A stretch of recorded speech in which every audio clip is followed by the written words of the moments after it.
quiero agradecer a las organizaciones que han armado este espacio. Es un espacio de intercambio, no necesariamente es un espacio ni de docencia ni de aprendizaje, sino que es más un espacio de intercambio de experiencias y de conocimientos.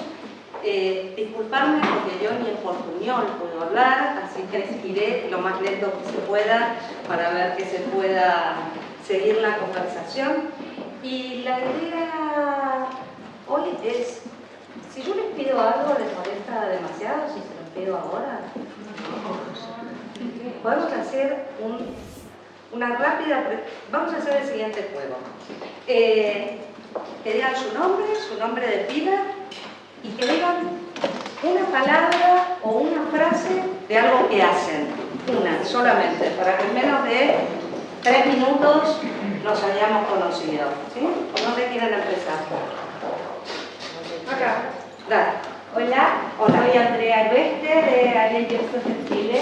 Ayudo a profesionales. Más breve, una palabra. Ayudo. Muy bien. Soy Vicky Guzmán, de Buenos Aires. Soy abogada. Patricia Marzovich, de Croacoa, abogada. Ana Bela Facilito. Alejandra Musaki, directora general de Colegio B, en Valeria Mejías, directora de Archivo Cultural del Colegio B. Comparto. Una palabra. ¿Vieron qué difícil que es hacer una palabra? Diana Transformación. Carolina, de la comunidad de niñas y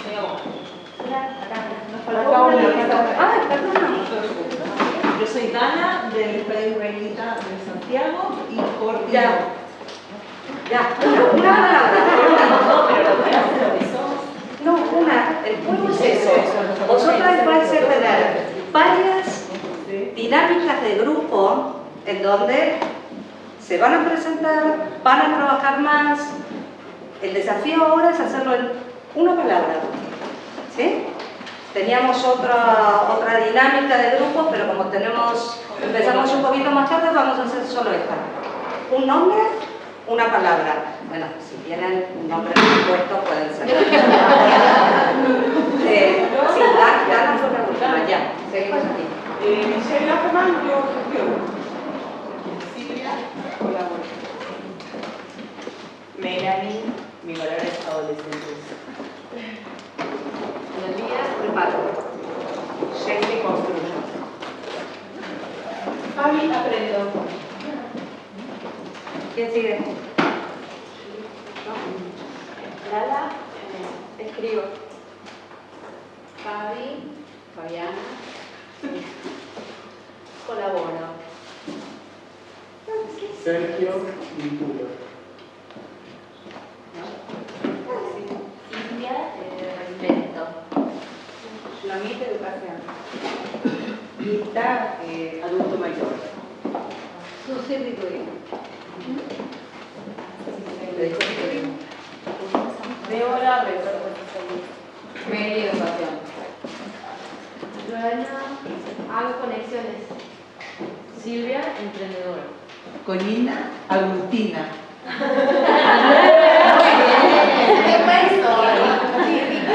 María, patrimonio. Sima, colaboro. David, represento. Rosana, colaboro. Fanny, actúo. Lili, conductora de televisión. Dos palabras. Era combinada. ¿Vieron qué difícil que es presentarse en una sola palabra? Pero lo que es más difícil es porque todas y cada una de nosotras tienen múltiples sombreros entre los que se desarrollan. Por eso el ejercicio era que lograran hacerlo en una palabra. Ese era el desafío, porque cada una de ustedes tiene relaciones familiares, tiene relaciones comunitarias, tiene relaciones institucionales, algunas fueron a la universidad, tienen 1 o 2 empleos, o seguir nombrando sombreros. Pero escoger alguna de estas actividades como prioritaria frente a las otras es lo que lo hace difícil. Y esto era lo que tenía de difícil el ejercicio. ¿Escojo mi profesión? ¿Escojo qué es lo que tengo en el espacio público? ¿O escojo lo que tengo en el espacio privado? ¿Qué es lo que priorizo? Pero en este momento de la vida quiero priorizar esto y en este espacio quiero priorizar aquello y no lo otro. Entonces, estos múltiples sombreros que llevamos por la vida, en algunos momentos terminan siendo utilizadas por la organización de nuestras sociedades para que se nos haga mucho más pesado de lo que en realidad debería serlo y de lo que en realidad tendríamos que disfrutar. Entonces, esta pequeña intervención que vamos a hacer en los próximos minutos, lo que va a intentar es poner este ejercicio que tanto costó y que era solamente escoger un nombre, es un poquito mover esas telas y esas cortinas y esas telarañas que a veces en el fragor de la batalla no nos permiten ver bien hacia dónde va el fondo. Y de esta manera después vamos a poder seguir trabajando con Lala y con Cintia.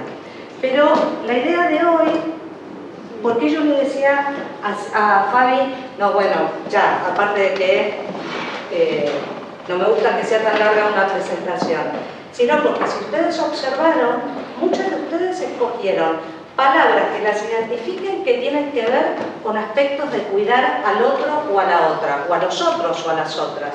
Y otros no, escogieron palabras que las identifican por su performance en el espacio público. ¿Sí? Entonces vamos a trabajar un poquito esas diferencias.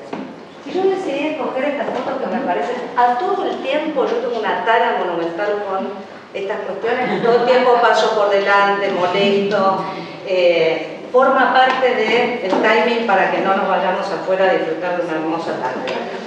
¿Por qué escogí esta foto? Que me parece una foto preciosa, es una foto muy autóctona, es de 1927 y es una manifestación que se hace en las calles de Buenos Aires, más concretamente en la Plaza del Congreso, que alguna de ustedes está alojada cerca de aquí, apoyando a la liberación de dos anarquistas que habían sido detenidos por un atentado. Porque esta foto que el Archivo General de la Nación en Argentina está digitalizando sus fondos anteriores a 1930. Entonces han empezado a aparecer estas piezas preciosas que además las publican en Facebook, salen por Twitter, se pueden acceder a estas piezas, porque si ustedes se fijan con cierto detalle, es una plaza colmada de sombreros, sí, y hay una mujer oradora hacia el apoyo por la liberación de los anarquistas Sacco y Vanzetti. Me encanta esta foto precisamente porque en esa época es una foto que da cuenta de una excepcionalidad en relación a las mujeres. Recordemos que a lo largo de todo nuestro continente, casi en todos los países hubo minoría de edad para las mujeres hasta bien avanzados los años 60. ¿Sí? Había que pedir el permiso del marido, del paterfamilia, para abrir una cuenta bancaria, para comprar una propiedad, salvo que fuera por herencia. Por supuesto, voy a pasar por delante y me gustaría que fuéramos a esta palabra. ¿Qué es lo que hacen todos los...? Bueno, a ver, no, hay como dos generaciones. En la generación donde todavía se usaba el diccionario, ese de papel, que en algunos casos solía ser más o menos pesado y servía para apretar el matambre casero y que quedara un poquito más aplanado, en esa época de los diccionarios, que podían venir en un solo tomo o en varios, una de las primeras cosas que buscan niños y niñas cuando aprenden a buscar en el diccionario es la palabra sexo. Hoy son otros tiempos, las millennials y los millennials directamente lo buscan en Google, como mi sobrina de 7 años, que esto está en Google, ¿no? Bueno, después vamos a hablar de Google y de esas cuestiones. Bien, sin irnos al diccionario que aplana el matambre y sin irnos todos a Google, hay una página maravillosa que se la sugiero, es muy útil, es muy ilustrativa y es la página de la Real Academia Española de la Lengua. Cortito, www.rale.es. Entonces, es mucho más rápida porque uno pone ahí una palabra y no solo le sale todo el listado que sale en Google de 400 millones de páginas, sino que tiene la certeza, la autoridad de la palabra sagrada en la lengua, ¿no? Y entonces está la palabra sexo. Y hasta ahí, algo decimos, bueno, la condición orgánica masculina o femenina de los animales y las plantas, hasta ahí bien, no tenemos nada que objetar. Es el conjunto de seres pertenecientes a un mismo sexo, da un ejemplo. Los órganos sexuales, sí, la actividad sexual, ya ahí se empieza a poner un poquito más hermoso. Y resulta que dice más cosas el diccionario. Y el diccionario aclara y termina mostrando su verdadera intención.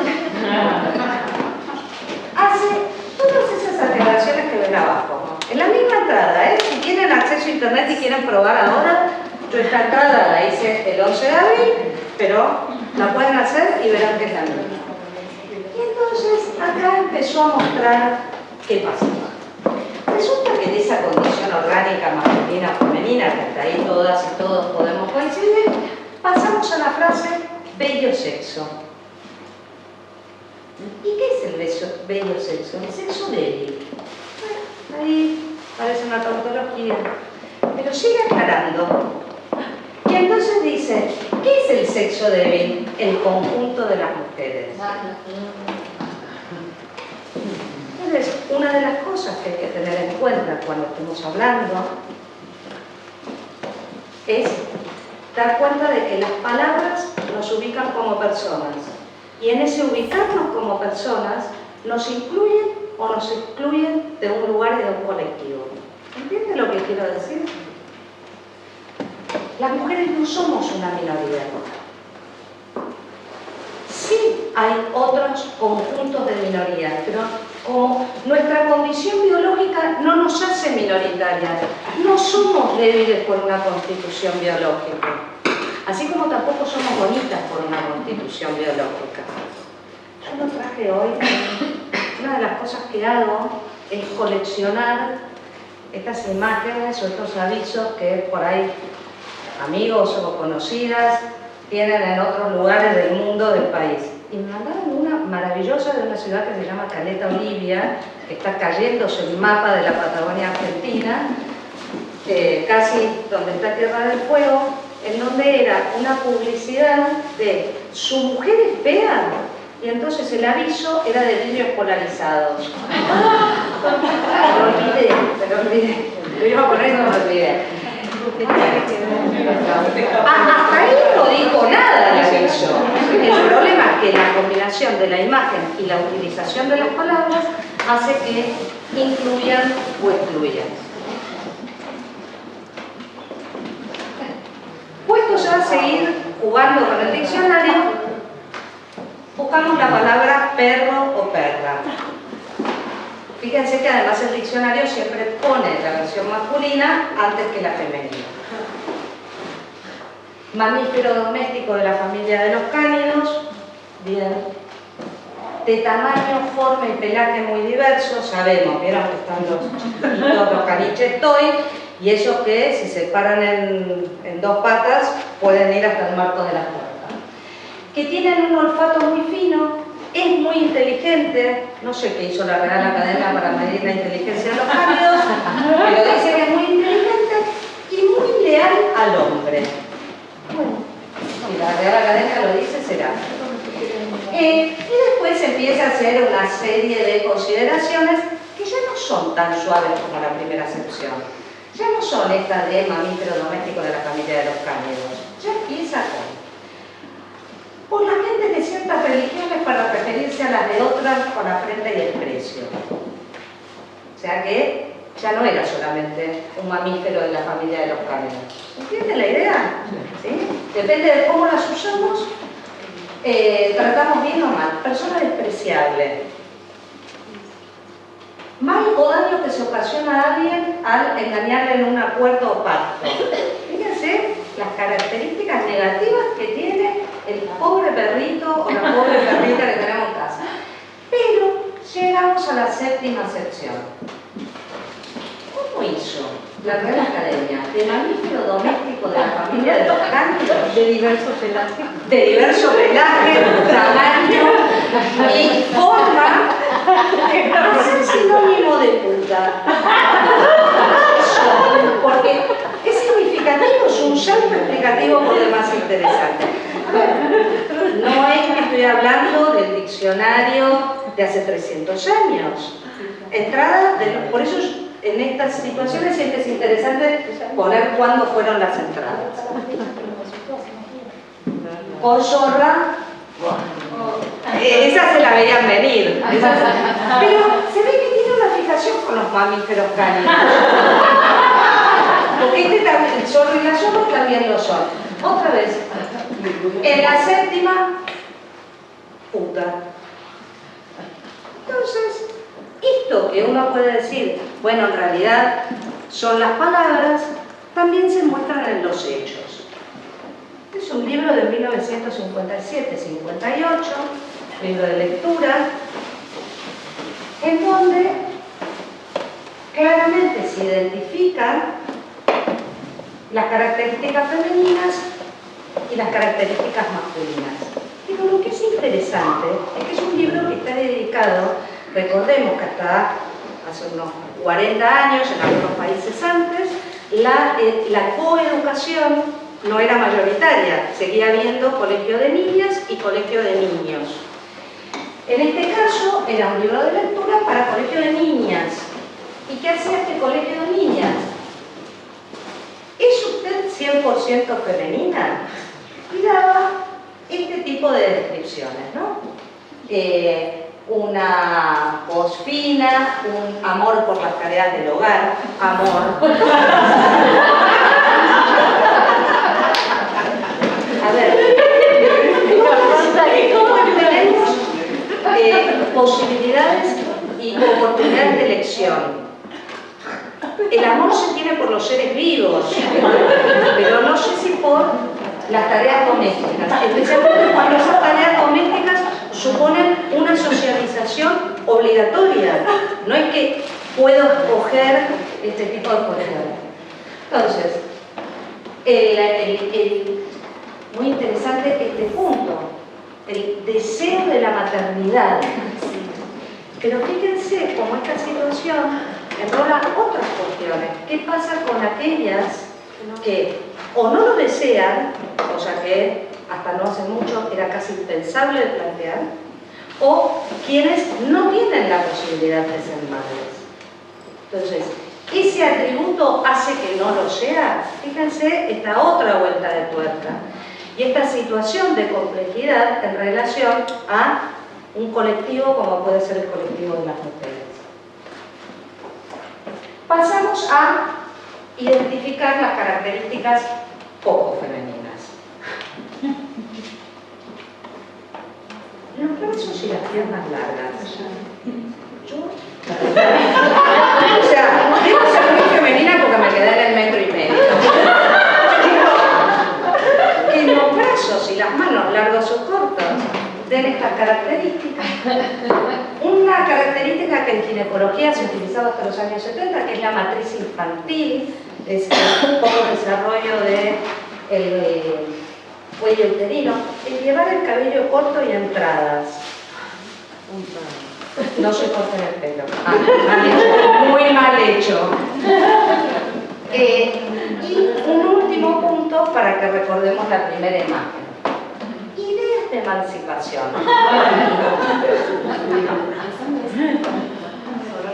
Todas estas características, con la idea sola, todas estas características, lo que nos están dando cuenta es que incluso la participación comunitaria en tareas de cuidado de otros y otras no es muy bien vista si no está en las tareas permitidas previamente, por decirlo a grandes rasgos. Y entonces aquí quiero traer a cuenta un concepto que últimamente circula con bastante asiduidad en distintas, dentro de la academia, en los medios de comunicación, en algunas conversaciones, y que a veces termina siendo desvirtuado y planteado el concepto de género como sinónimo de mujeres. Me gustaría que nos quitáramos esa idea de poner el concepto de género como sinónimo de mujeres, porque en realidad es bastante más complejo. Hoy no tenemos mucho tiempo aquí para hablar de cómo surge, cuáles son los orígenes, cómo se discute y por qué llega a producirse esta asimilación. Pero lo que va a estar dando cuenta este concepto es que hay procesos diferenciales de cómo nos socializamos varones y mujeres. Esa imagen que vimos antes, esas dos, de esto es usted femenina, usted no es femenina, está dando cuenta de esta idea, de este proceso social de socialización que tenemos los varones y las mujeres. Y en esos procesos sociales de socialización, lo que hace la diferencia es que se incorporan desde la infancia a través de los mandatos. Mandatos que pueden ser escritos a través de las leyes, escritos a través de las normas en las que participamos en comunidad o a través de otro tipo de reglas de juego en las que interactuamos. Lo importante es que cuando hablamos de género no hablamos solo de mujeres, sino que hablamos de esos procesos diferenciales de socialización, que hacen que alguien se sienta en la libertad, como en la Real Academia, alguien o una institución, de decir que las mujeres son el sexo débil o que la acepción de perra es prostituta. Y eso no resulta menor, porque eso es lo que ha permitido este procesos diferenciales de socialización, que las mujeres no formáramos parte de los parlamentos hasta hace muy poco tiempo, que en América Latina empezáramos a votar hace 50 o 60 años, o sea que no éramos ciudadanas, que no tuviéramos, y no tenemos todavía, autonomía económica y personal suficiente en igualdad de condiciones. Entonces, por un lado podemos hablar de mujeres, pero por otro lado, cuando nos vamos a referir a género, vamos a estar dando cuenta de un concepto que tiene que ver con el poder que dan estas relaciones y estos mecanismos diferenciales de socialización, y que afectan no solo a la forma en que las mujeres debemos comportarnos en comunidad o comportarnos socialmente, sino que también dan cuenta de cómo los varones deben comportarse socialmente. ¿Se acuerdan que en la imagen anterior aparecían como mal vistas las ideas de emancipación? Entonces, ¿y qué se hace frente a la opresión? ¿Participan solo los varones? ¿Qué se hace cuando hay una situación de exclusión? ¿Solo participan los varones? Si en estos procesos diferenciales de socialización estamos para acompañar y para cuidar, ¿no hay posibilidades para la rebeldía y liderar un proceso? Ejemplo de ello es esta imagen que tienen aquí. Hay una ciudad en la Patagonia Argentina que se llama Viedma, que está sobre la costa, cerca de donde están las ballenas, y hay un supermercado que se llama La Anónima, que es así como una especie de pulpo en todas las provincias de la Patagonia Argentina, que organiza desde hace 17 años una maratón. Y hace 17 años que sistemáticamente hay menos premios para mujeres que para varones, y además sistemáticamente les paga menos de premio a unos que a los otros. ¿Por qué hace 16 ediciones que nadie se venía quejando de esto? Y además, las mujeres siguen apuntándose a la maratón, porque hay estos procesos diferenciales de socialización, en donde nos cuesta por ahí identificar que por el solo hecho de nuestra condición biológica podemos tener un premio con menores características. Esto que nos parece tan terrible, a lo largo del verano argentino suelen aparecer todos los festivales de cuestiones folclóricas o autóctonas de cada una de las zonas del país. Hay un festival muy conocido, que es el Festival de Doma y Folclore de Jesús María, que es una ciudad en el centro del país, en donde se doman caballos, ¿no? Es un festival para mostrar cómo cómo se doman caballos. Hay una categoría masculina y una categoría femenina. Antes había una sola categoría. El día que empezó a competir una mujer en doma y folclore, dijeron, no, hagamos dos. Entonces compite sola, pobre, o con otra más, pero el premio para esta señora, que ya le ganó cuando la categoría era mixta, es una cocina. La señora tiene 4 cocinas en las últimas ediciones. Pero en esta última oportunidad, los señores tienen un premio monetario, pecuniario. En esta última oportunidad dijo, no quiero más cocinas, no me gusta cocinar. Estas cosas que vemos como cuando ya llegan al paroxismo, cuando ya son extremas, son las que deberían llamarnos a la reflexión si queremos sociedades que sean inclusivas y que sean igualitarias. Entre los materiales que tienen en el PEN, que está buenísimo, aparte de ese tocho que la pobre Fabiana se imprimió ahí, es para que lo tengan, para que lo vean, no es urgente mirarlo, pero tienen un estado de la situación que hace la CEPAL, la Comisión Económica para América Latina y del Caribe, con una serie de situaciones de las mujeres en América Latina. Algunas son, incluyen al Caribe, otras no incluyen al Caribe, pero bueno, pueden ir mirándolas detenidamente. Yo hice alguna selección de gráficos. Y fíjense el reconocimiento del voto femenino y el acceso a la presidencia por parte de las mujeres. Es bastante tardío, todas pasan los años 50.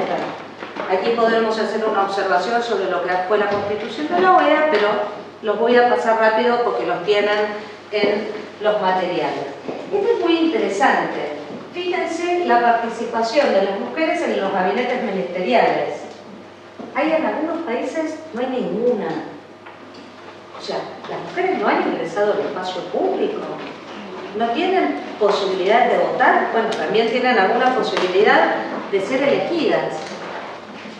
Este otro tiene que ver con la distribución de ministras según el tipo de gabinete. Y acá sí me quiero detener un poquito más. Porque cuando cada una de vosotras se presentó y mencionó una actividad o una acción que hacía, buena parte de ellas tenían que ver con lo que se da a llamar la ética del cuidado. Esto es formalizar acciones que hacemos a través de ese proceso de socialización diferencial por el que nos dijeron las niñas están para cuidar. Cuando son adolescentes más, entonces cuando son niñas cuidan de sus hermanos y hermanas, cuando son adolescentes cuidan de sus hermanos y hermanas, cuando son adultas se casan y empiezan a cuidar a la progenie, y cuando son más adultas cuidan a sus padres y madres, y cuando son adultas mayores cuidan al cónyuge superviviente. Este es un dato muy interesante, porque por ejemplo en el caso de las adultas mayores hay una sobrecarga de tareas de cuidado. Y en general no solemos verlo, porque solemos trabajar sobre estas cuestiones. Ahora, estas tareas de cuidado, que tienen que ver con este proceso de socialización diferencial y que después se traslada a tareas sociales y comunitarias, también se traduce en la política.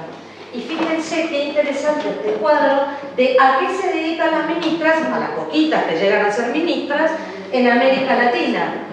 Más de la mitad solo hacen tareas socioculturales, que no es poco, no es menor. Pero también la autonomía de las personas pasa por otros espacios, como los económicos. ¿Se entiende lo que quiero decir con esto? No está mal. Lo que pasa es que el problema es cuando te encierran en ese lugar y es lo único que puedes hacer. Ahora se entendió por qué era solamente una palabra. Esta... nombre y palabra. Claro, pero bueno. Fíjense que los gobiernos locales es lo que tenemos más cerca. Es el vecino de al lado, el concejal, la regidora, es lo más cercano, el ayuntamiento. fíjense que la situación es todavía peor que en los gobiernos nacionales. Acá me gustaría detenerme, porque fíjense qué interesante. ¿Cuál es la proporción del salario que tienen las mujeres en comparación al lado de los varones? Lo que se da a llamar brecha de género o gap de género. Y esto es América Latina en su conjunto. En cuanto uno empieza a mirar en cada uno de los países en función de las zonas de las que estamos hablando, esto es aún mucho más amplio, ¿sí? Pero va desde el 75 hasta el 90. Y cuidado, que esto se mide solo sobre el trabajo en blanco.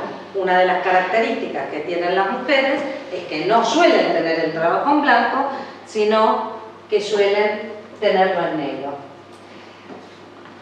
Y acá hay otra medida que hace la ciudad, que es la población sin ingresos propios. Esto es, no tiene un trabajo remunerado en blanco. Y fíjense, en cada uno de los países de América Latina, que las mujeres duplican a los varones cuando no tienen ingresos propios. Cuando se trata de formalizar una relación laboral, desaparecemos. Y acá es donde empiezan, bueno, yo hago una chanquita, bueno, lo que hago es colaborar con la economía familiar, y entonces la señora lava ropa para otras casas durante 18 horas al día, pero ella colabora. No, es el sostén de hogar. Buena parte de estas mujeres, como no tienen un salario reconocido, tienen dificultades cuando están a cargo de la propia familia que llevan adelante. Muchas veces porque no hay pensión por parte del padre de los niños y niñas, etc. Esto que se... Tienen un montón de situaciones más en ese punto. Me gustó detenerme aquí.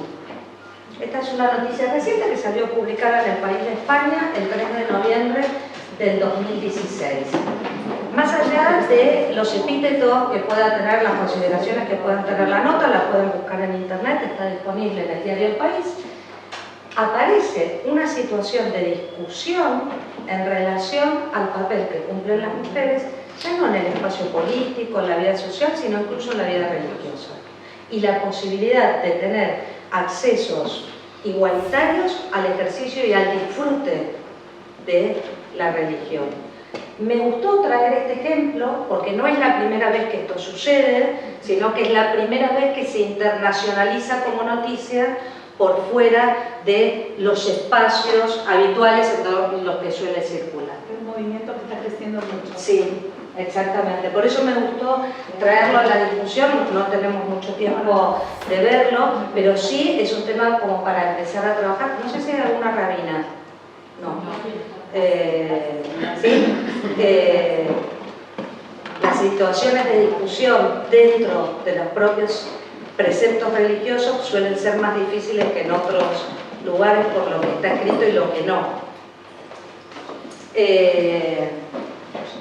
Y ahí me gustaría entrar en esta tercera idea, en esta segunda idea, perdón. Vimos la de género y me gusta entrar en la de sexismo. ¿Por qué?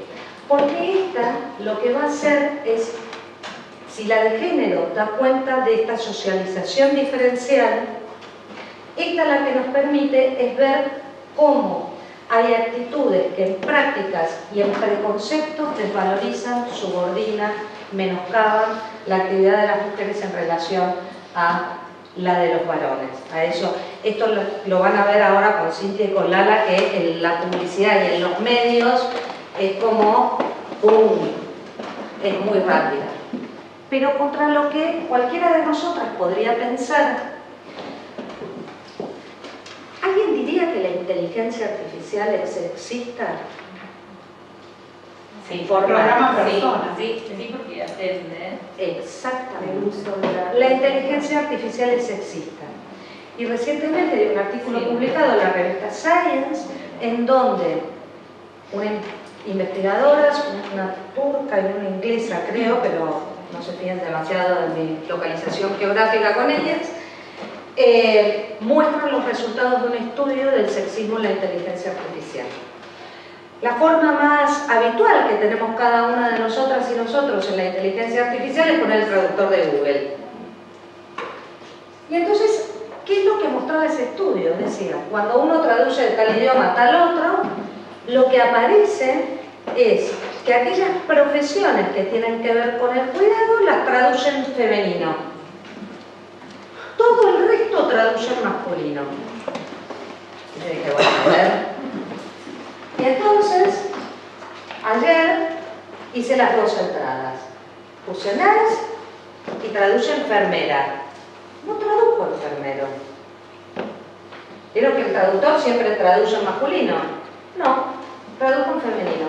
Con una segunda aclaración, que recién en la tercera acepción, en la segunda acepción de nurse, dice que enfermero es male nurse.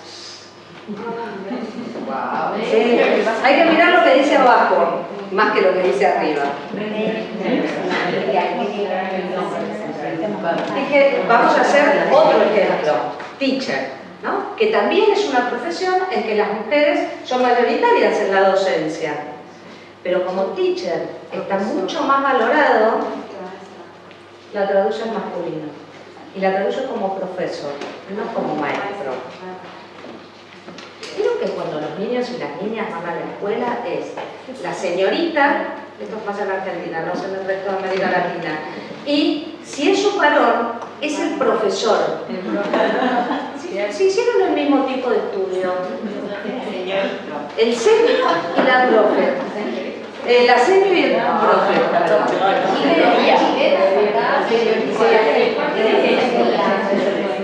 Porque a la parvularia, a la maestra jardinera, ¿qué sentido? Bueno, hay que decir, por ese ejemplo, a la maestra jardinera, a la maestra de infancia, de primera infancia, se le dice tía, forma parte de la familia. No al profesor. No le dice tía. Directamente. Si es varón, le dice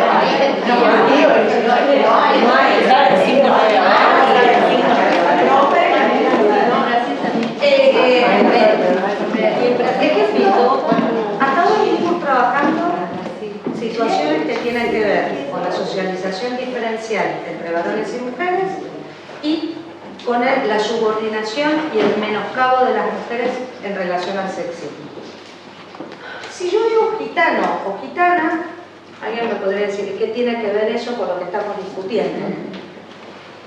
Porque yo prefiero utilizar otro concepto, que es el que voy a decir ahora, porque no solo da cuenta de la relación despectiva, de subordinación o de exclusión entre varones y mujeres, sino de un colectivo bastante más amplio. Y por eso traje a cuenta la palabra gitano. Durante el año 2014 hubo toda una discusión, porque en el diccionario de la Real Academia, si uno le pone a alguien que se dice de los individuos de un pueblo originario de la India que estafa u obra con engaño, la verdad que es un poquito excluyente. Un poquito por ser generosas. Porque lo que está diciendo es: cuídate de todo el colectivo gitano, de todo el pueblo romaní que te van a estar estafando. ¿Sí? Esto en España tiene mucho trabajo, hubo toda una movida de las colectividades romaníes en relación a que saquen esto del diccionario de la Real Academia. Ahora está suavizado, pero con el mismo tono. Con judío pasa lo mismo. Ahí me voy a saltar y voy a después vuelvo a la anterior. La palabra judíada existe al día de hoy, la pueden consultar si quieren en el diccionario de la Real Academia. Fíjense qué interesante.